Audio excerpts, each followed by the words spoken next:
We're back with Lancer. Um, we are continuing to go through the compendium. Uh, we're covering the next company. As you can already see, these seem to have a radically different design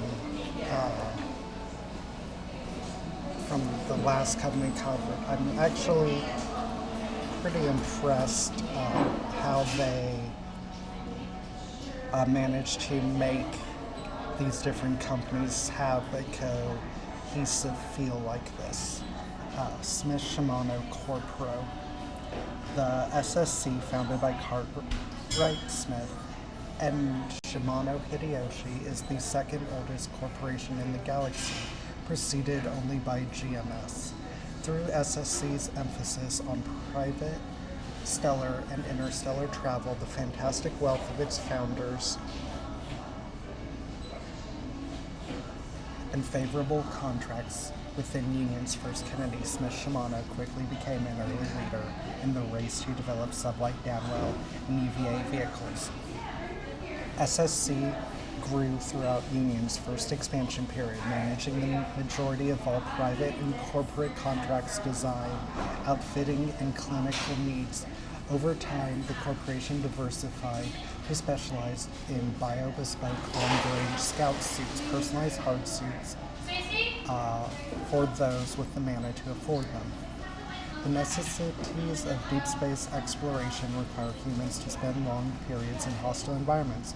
Pre-Deimos event, SSC sought to address. Again, no idea what that means because all the deep lore is buried in the back. They did not do a good job incorporating that. SSC sought to address this challenge by breaking down the barriers between human and machine, creating a symbiotic relationship between hard suit and wearer. Following the Deimos event, however, SSC wound down most of its human-machine integration research in accordance with the First Contact Accords, choosing instead to focus on perfecting the first machine, the human body itself. Smith Shimano frames reflect the corporate state's pedigree and its agile, adaptable business model.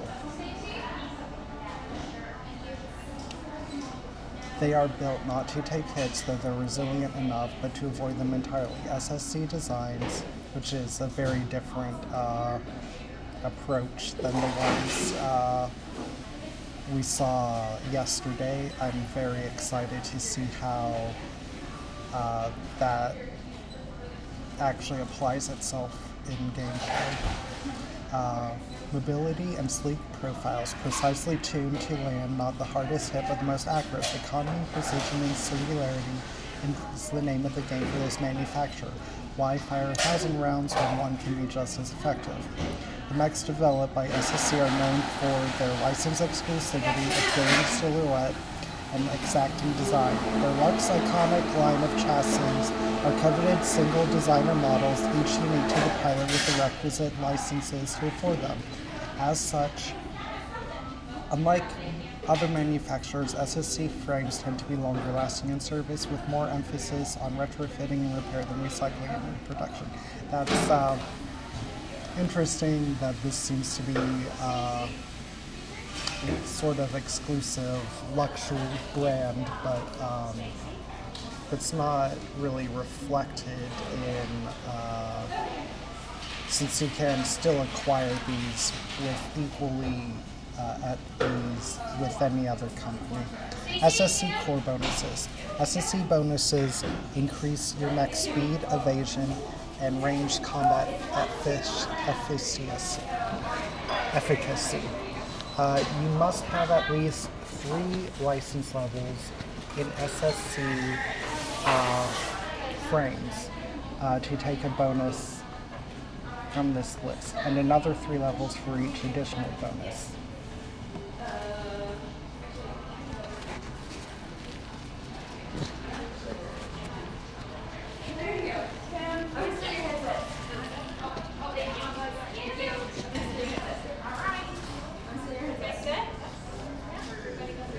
can get the All Theater Movement Suite, a popular modification. It adds pulse jets that dramatically improve your mobility. You may choose to count all of your movement of flying. However, you take one heat at the end of your turns you fly this way. You can get some evasion. You can, I think this is the first thing that lets you turn invisible that we've seen, Ghost Weave. During your turn, you are invisible. If you take no actions on your turn other than your standard move, hide, or boost, you remain invisible till the start of your next turn. You immediately cease to be invisible when you take a reaction. So it almost seems like that's like your default state, which that's pretty cool. Integrated Nerve Weave, you can get a bonus on boosting, move some more spaces. Bioplating, you gain a bonus on agility checks. You can also climb and swim at normal speed and ignore difficult terrain. And when you can move, you can jump horizontally in your full speed and upwards up to half your speed in any combination. Can also get an additional 3 range as one of your bonuses. So that's a bit sad since it's a pretty cool design there, I think, but that's not an actual playable mech then if they're featuring it there. Well, I'm already liking this one quite a bit.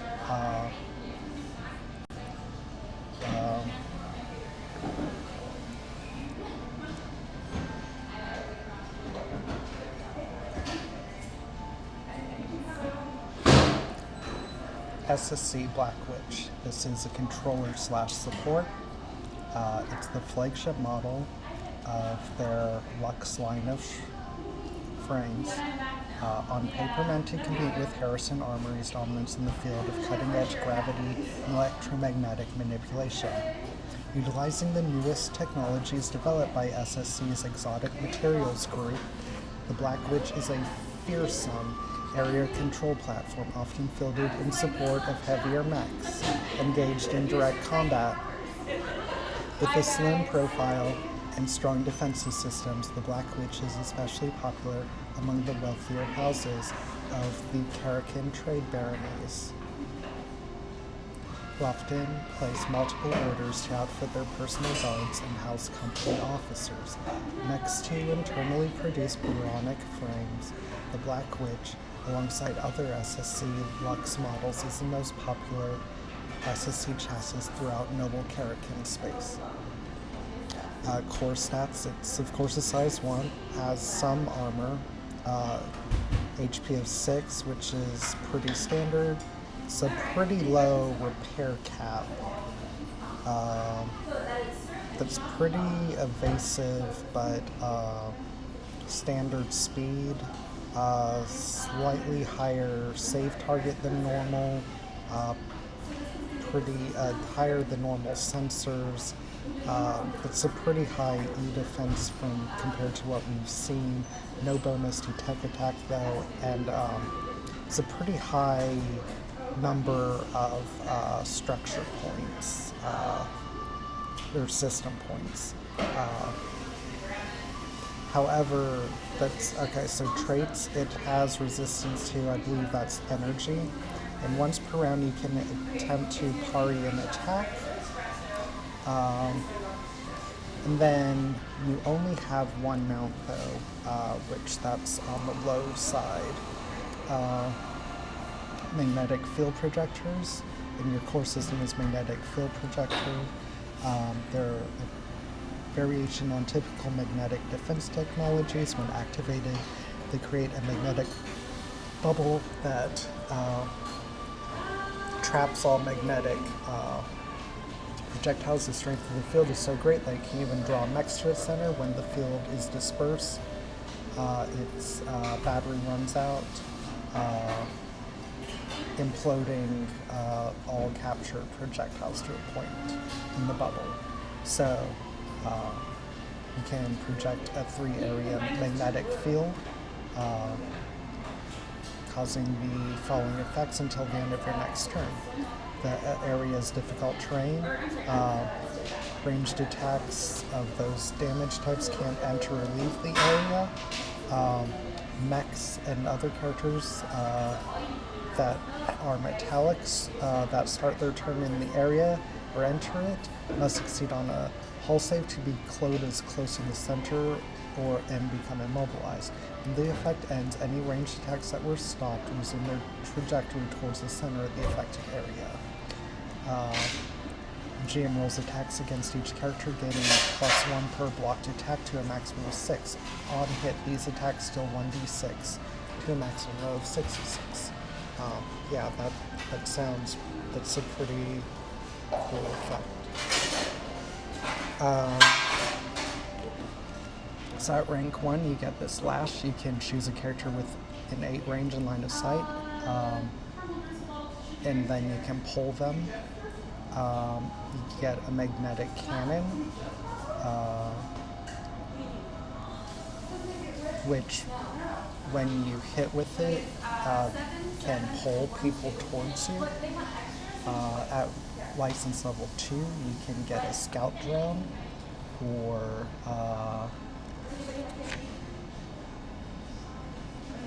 looks like it a deployable utility.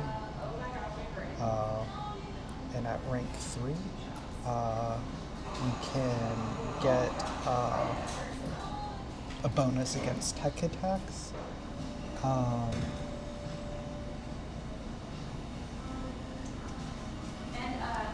And then you can get a sort of shield, gaining resistance to damage and soft cover.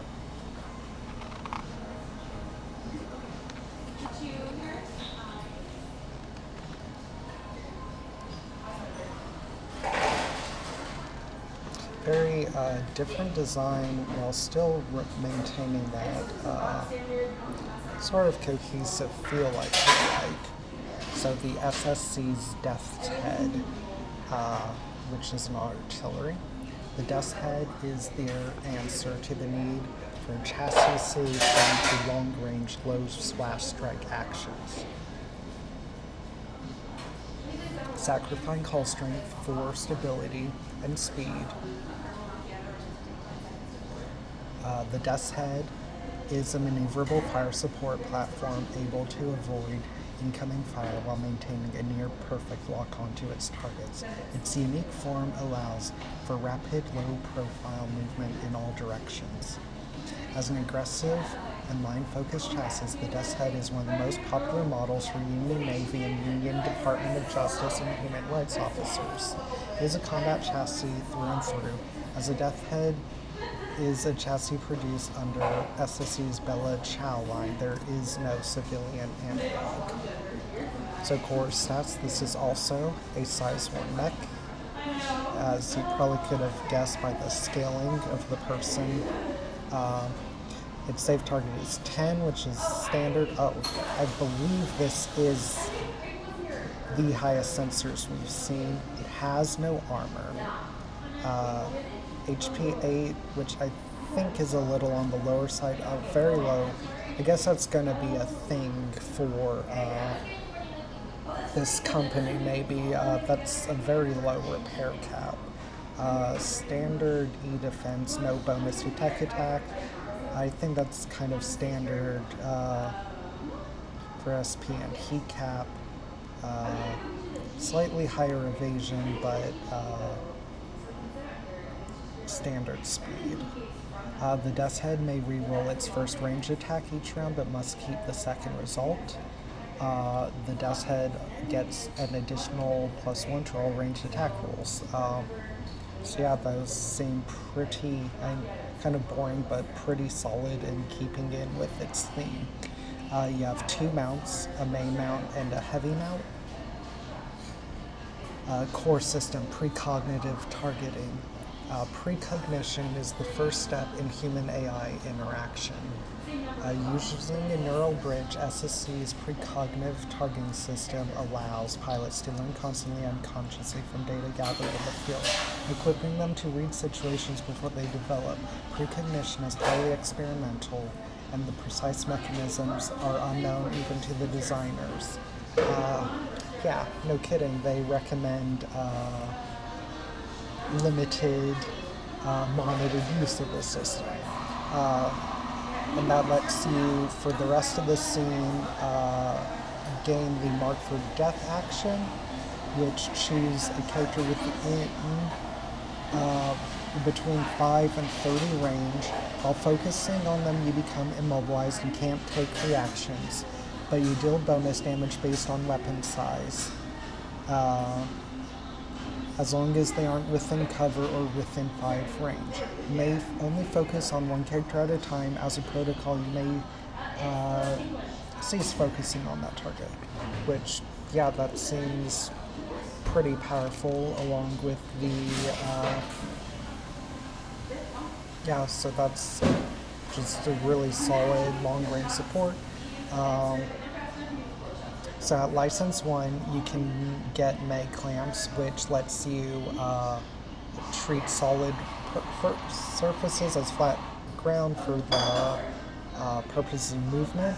You can move them normally instead of climbing, but you fall if you're not prone. Lets you, the tracking bug lets you get information on your targets. At license level 2, you get the core siphon or vulture DMR. The vulture DMR is just weapon, core siphon. When you activate this protocol, you gain +1 on your first attack. Roll this turn to receive a penalty on all other. That seems pretty solid if you think you're only, or if you're maybe trying to hit them with your railgun, take that bonus, and then you might not care, or maybe you're out of range for other weapons. That seems like a solid option. You get the kinetic compensator.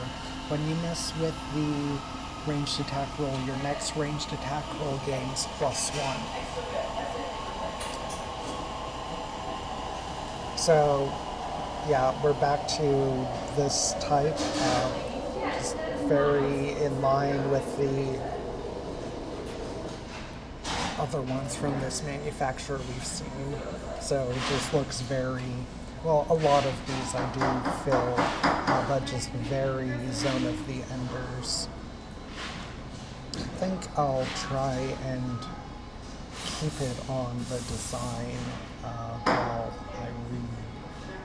Oh, this is interesting. So it's the Duskwing. The Duskwing originated as a legacy-inspired modification package to UVA suits intended to equip them for hazardous environments. In the early days of deep space exploration, there was a need for mechanized exoskeletons that not only amplified capacity but enhanced kinetic defense. The Duskwing is the spiritual successor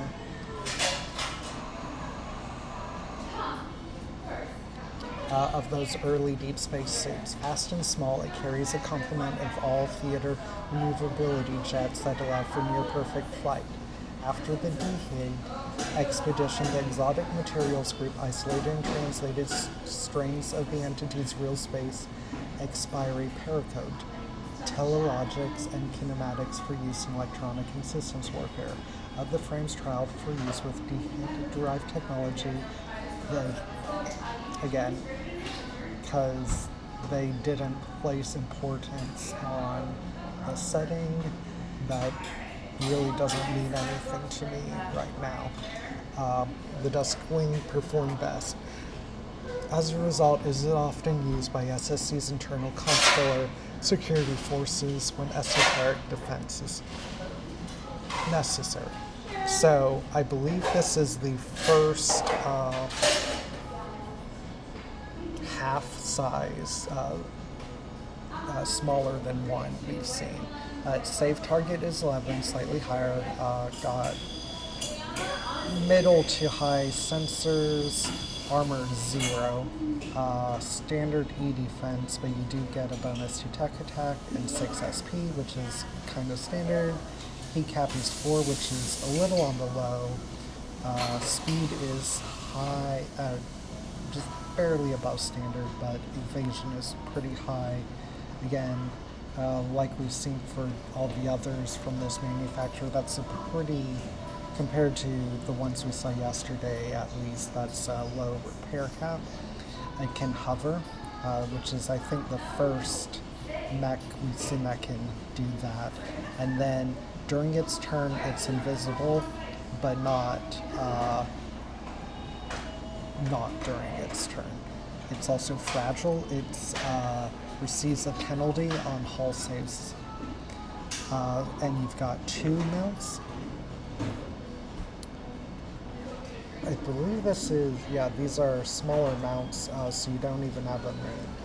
So core system, head, articulation, belief in what we could see, what we could touch, and what our cons assured us what was there.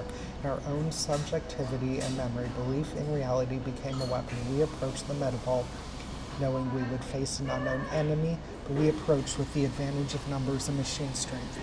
Tid taught us as it killed us, through garbled comms chatter, through the screams of the dying, through the crackling of our mirror selves as they killed us. Every spoof signature, every temporal skip, every mimetic, every non-nuclear, these were lessons we understand. Tid was the teacher, the monster. As we killed it, Tid taught us what to fear and how to face it. What do I fear now? That's a good question. What does the pilot fear who cracked open Tid casket? I don't think we killed it. I think it wants us to believe we killed it, and I cannot imagine what it has done while we think ourselves safe.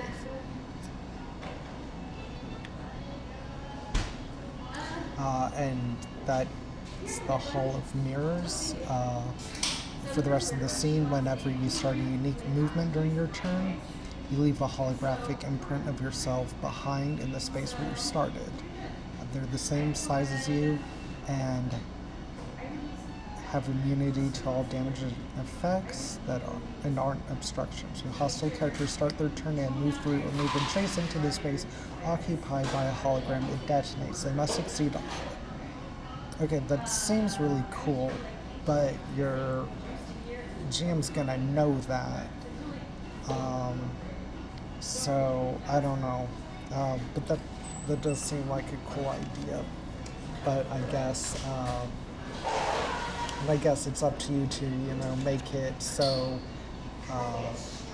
your enemies don't have a choice but to move next to those illusions. At level 1, you get something that a new option for invading. Okay, that's a bit interesting. So strike code, until the end of the target's next turn, they first take 2 heat whenever they attack. Choose yourself or an allied character. Your systems relay blurred illusory images over the actual silhouette. Your target treats you or the character you chose as invisible until the end. So yeah, you can choose either of those options, which those both seem really powerful. Somehow it got inside my cockpit. There were cold hands around my neck, fingers in my mouth, warming under my heartseat. No one else could have been in there with me, and yet someone was. I couldn't even scream. Pulled my tongue in with a fist and it squeezed, and it whispered its name to me, and it said nothing I could understand. I've ever felt more alone. It was just me and it alone in the universe forever.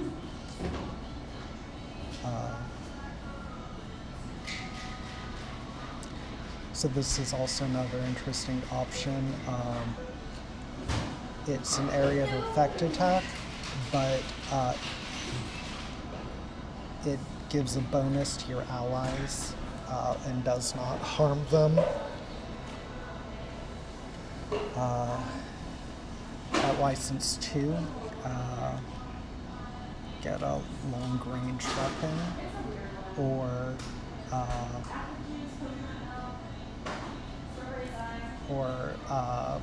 option that lets you become invisible whenever you boost.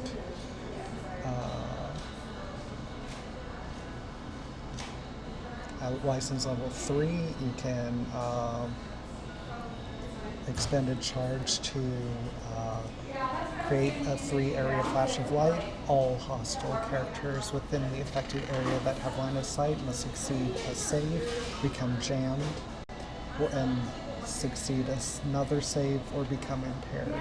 Characters in cover from you are not affected.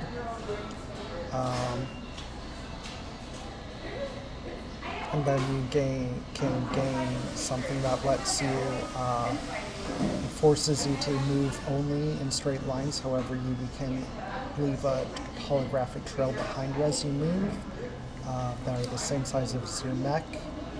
And it grabs hard cover and resistance. Inside. So I do like much better all of these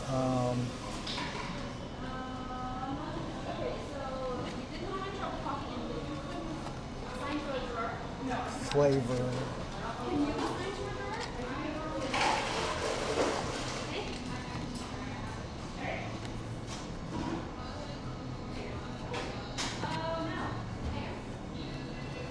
So this is the SSC meta mark.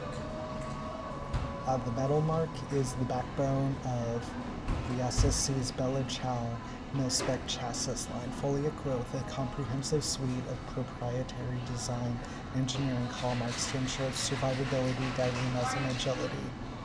Under the increasingly militaristic reign of the Union's Second Committee, SSC Corporate Board pushed to develop the company's mil-spec supply, logistic, and personal defense divisions. Following the advent of the mechanized chassis, the budding SSC division was restructured and refocused to concentrate on chassis development. The first iteration of the metal mark were designed for the Second Committee's Warrior Next program, where before the chassis could be tested, the Herculean crisis spiraled out of control, toppling the Second Committee. The metal mark was retired in the wake of the crisis and restructuring of the Union's committee.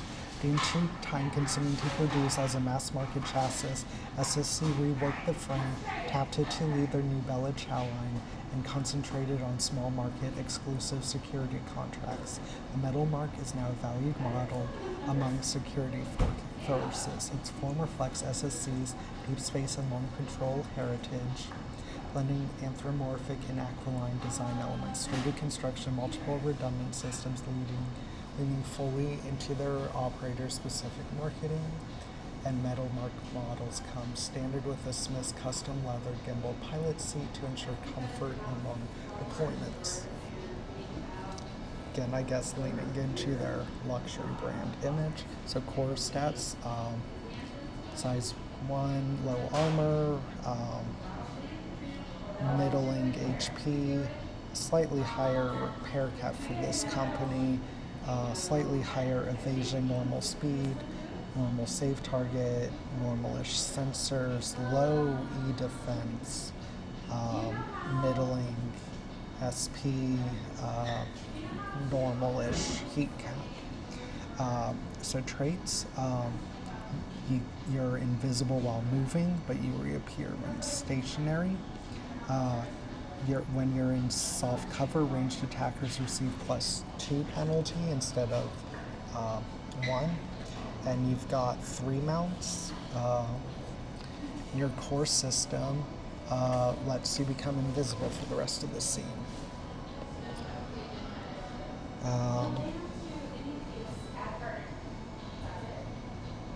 Not seeing anything too special in these options, so I'll just move on to the next one. Monarch, another artillery model.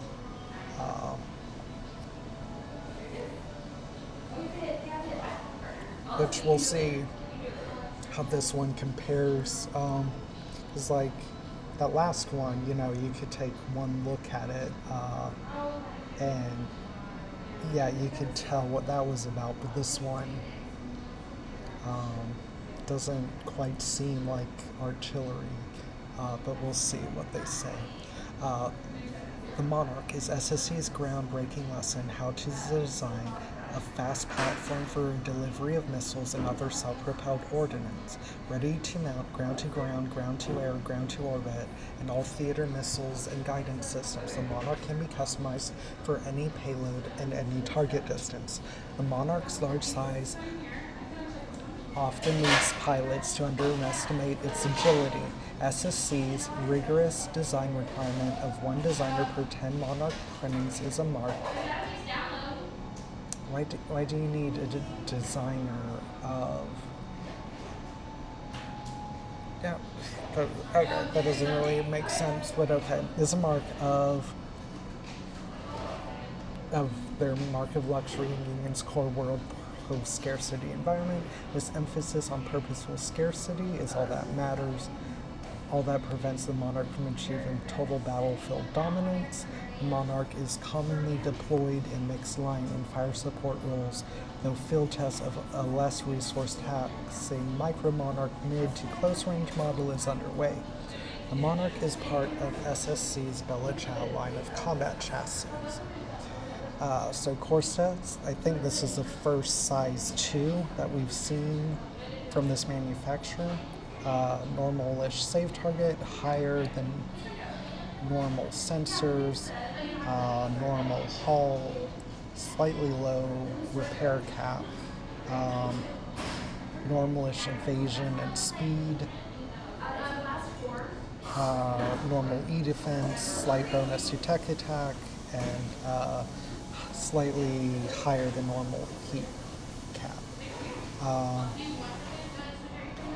Its traits are Avenger silos. Once around on a critical hit with any ranged weapon, the Monarch may deal 3 to a different character of your choice within 15 range and line of sight. You can also use Seeking Payload. The Monarch can use a launcher weapon to attack a character with a lock-on condition as if the weapon had Seeking, but must consume the lock-on during the attack. When it does so, the attack damage cannot be reduced in any way. And you've got 3 mounts, flex mount, a main mount, and a heavy mount. Since this is a heavier thing, can use your high penetration missile system for your core action to do Divine Punishment, which lets you choose any number of characters within 50 range. Your targets must succeed on an agility save or 1d6 plus 4 damage. On a success, they take half damage. These self-guiding missiles can reach any target as long as there is a path to do so. So at license level 1, you get to choose from 2 different type of missiles.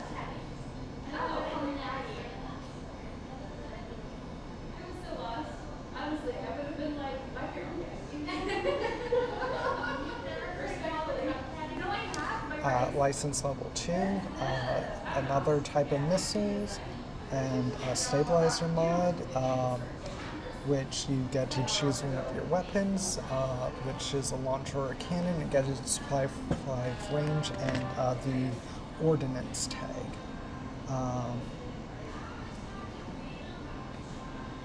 And at license level 3, you get a super heavy missile launcher, and you can choose to install an AI.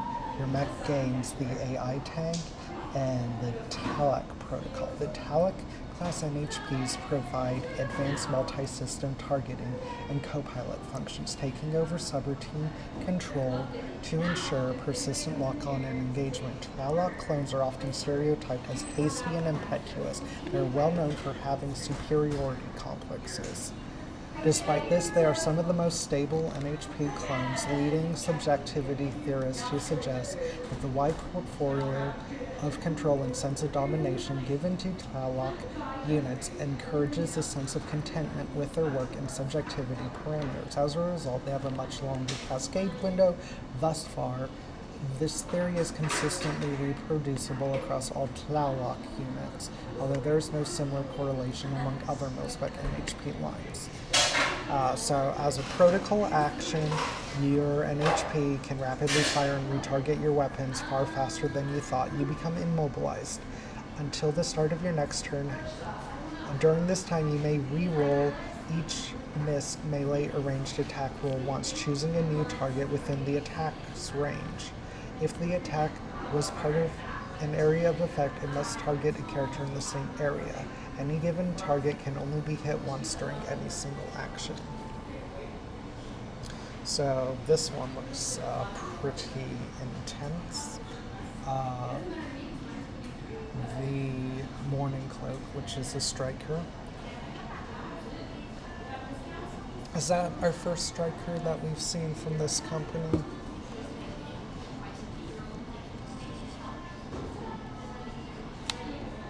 Oh no, the Metal Mark is also a striker. Yeah. That's, I guess, again, because the one we saw yesterday, almost all of theirs were strikers, or a striker combo. The Morning Cloak is a brand new model from SSC's Lux line, and the manufacturer's newest close quarters combat and melee specialist frame. The Morning Cloak emphasizes precision melee combat and is commonly outfitted with a complement of shielded microfilament wires designed to act as an anti-armor weapon.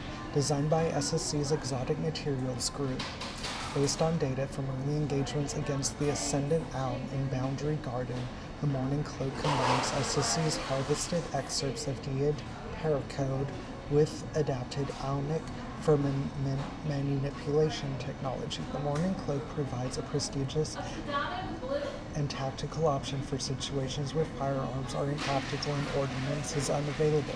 As part of the Lux line, the Morning Cloak is a popular order in the baronies among various high-mana VIP security firms. So core stat, size 1, it does not have armor. Normal HP, again, see across the board with this designer, lower repair caps.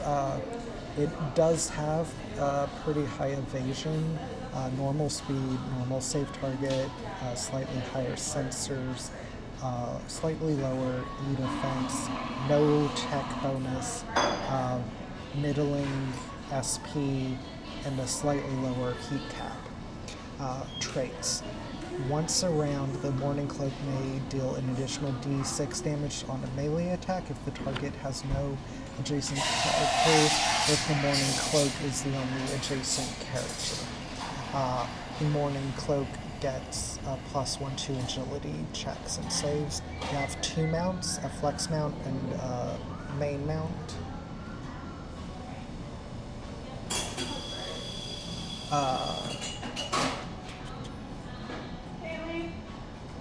And then for your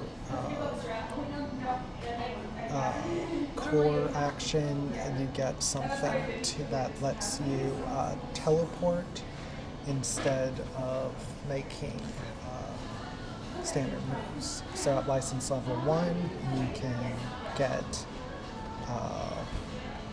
either a knife or some rockets. At license level 2, you gain some tech attack options, or you can choose to, as a reaction, when your mech takes damage, you may immediately teleport to space within 1d6 spaces. And at rank 3, So this sounds pretty interesting. Fade Cloak. When activated, you immediately move out of phase with real space, becoming intangible. When intangible, you may move through obstructions but not end your turn with them. You cannot interact with any other object or character or be interacted. Roll 1d6 at the start of each of your turns. On a 3 or less, you return to real space until the start of your next turn. On 4 plus, you remain intangible. The system remains active until you deactivate it with a quick action. You can also choose to get a sword. Representing the SSC's first successful manipulation of the Firmament affinity-directed entropy, Fade Cloaks must be fabricated according to the unique affinity signature of the requisitioning pilots. They are rough tools. Artificial affinity amplifiers allow operators to access shallow layers of the firmament and the shimmer, nudging their physical bodies between the casual and paracausal. The cloak enhances this effect by extruding a semi-organic membrane that wraps around the mech to provide an additional layer of protection. At present, the long-term effects of affinity amplification on organic matter are unknown. Before receiving clearance to operate a Fade Cloak, pilots must agree to check in with their SSC personal concierge on a regular schedule. These check-ins include regular deposits of genetic material. So now we've got support mech, and I believe this might be, yes, this should be our last one for today. So the Swallowtail. The Swallowtail is SSC's primary long-range scouting and fire support platform. Built for rapid and sustained ranging across hostile, volatile environments, but for long-term sustainability, it can operate in unstable environments for months and maximize its survivability by adjusting its operating efficiency on the fly. Each unit has an integrated cloak and suite of predictive coral intelligences that coordinate its highly developed sensor systems to rapidly simulate and predict tactical development, sometimes before they even occur. The Swallowtail's base model is one of SSC's few mass-produced lines, the entry-level Bella Chow model. Built without a cloaking field and up-armored to address direct security requirements, the SC-1 is especially popular for the rank-and-file troopers of the Consular Security Forces. So core stats, it's size 1. It's like we only saw one size 2 mech today. I wonder, it's 2 manufacturers down, and we've yet to see size 3 or 4, though supposedly they exist. Very high sensors, normal, well no, that's a higher E defense and a bonus to tech attack, normal structure point, lower heat cap, high evasion, and slightly higher speed. At the end of the turn, if the Swallowtail becomes invisible if it didn't move that turn, this lasts until it moves or takes a reaction at the start of its next turn. Once per round, you inflict lock-on. The target also becomes shredded until the end of the next turn. You've got 2 smaller mounts, a flex mount, and a double auxiliary mount. And for your core point, you can gain tactical simulation for the rest of the round, which once a round lets you roll a d6 when an ally takes damage.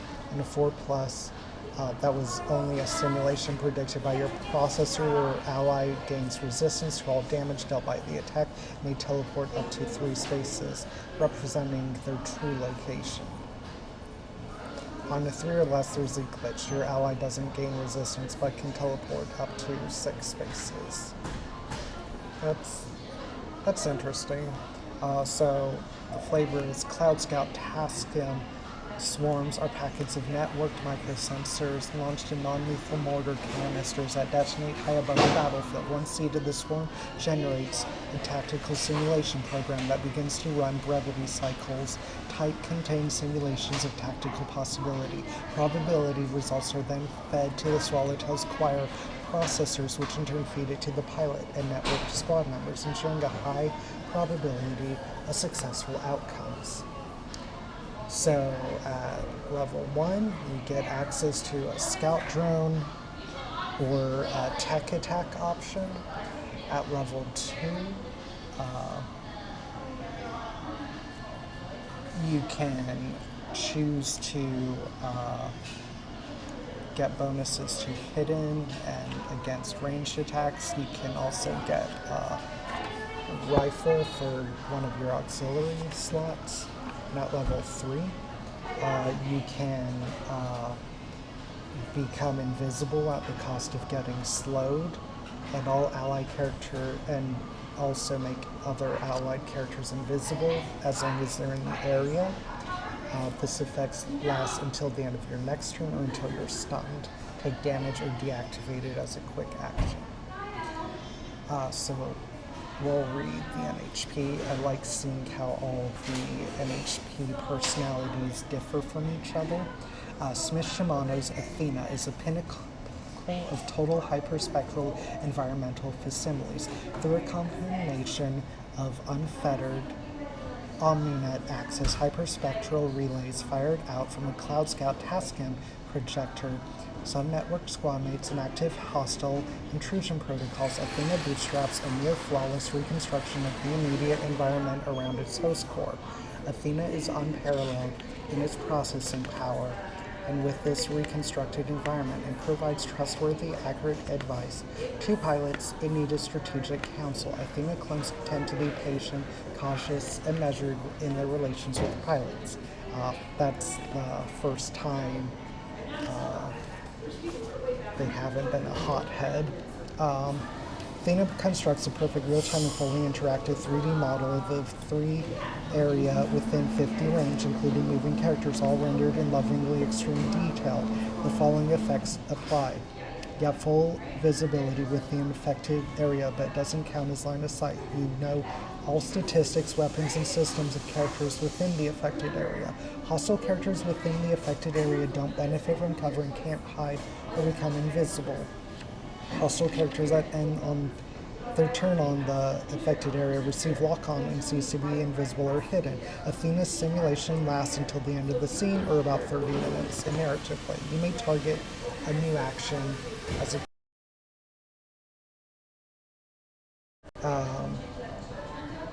so next, these are some beastie looking ones.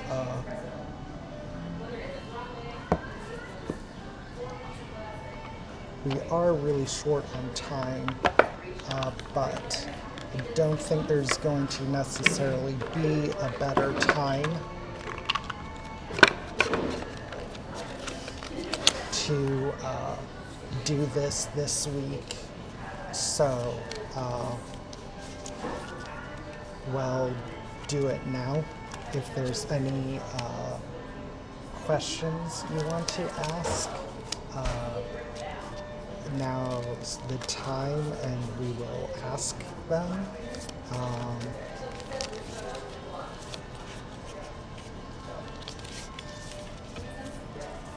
All right.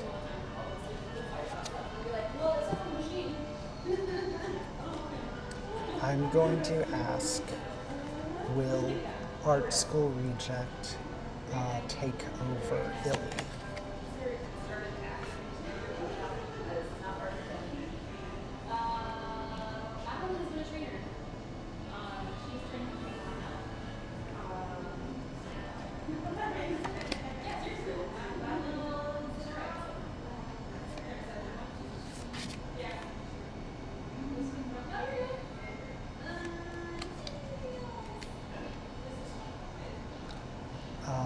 We'll ask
You know, I had an idea, but I can't remember it. I wanted to ask something that wasn't financial related.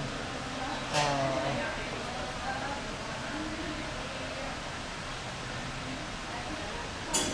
oh, um, will I like the new Alien movie?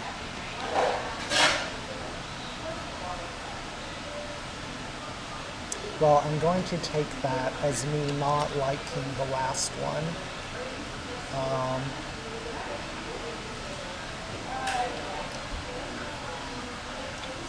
yeah, I don't think that's looking too good.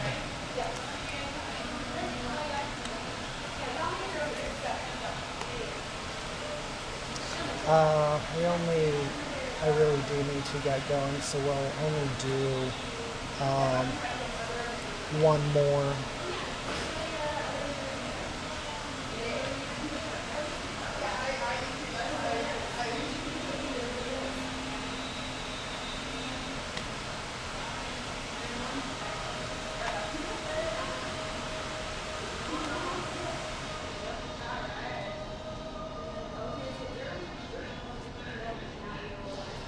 We'll do, will there be a large uptrend before Labor Day?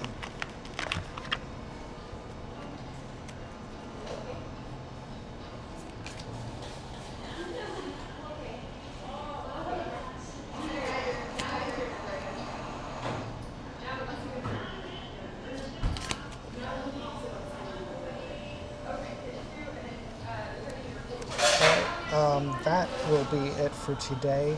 Um, if I have time, I'll stream some over the next 2 days, but most likely our next stream will be Friday.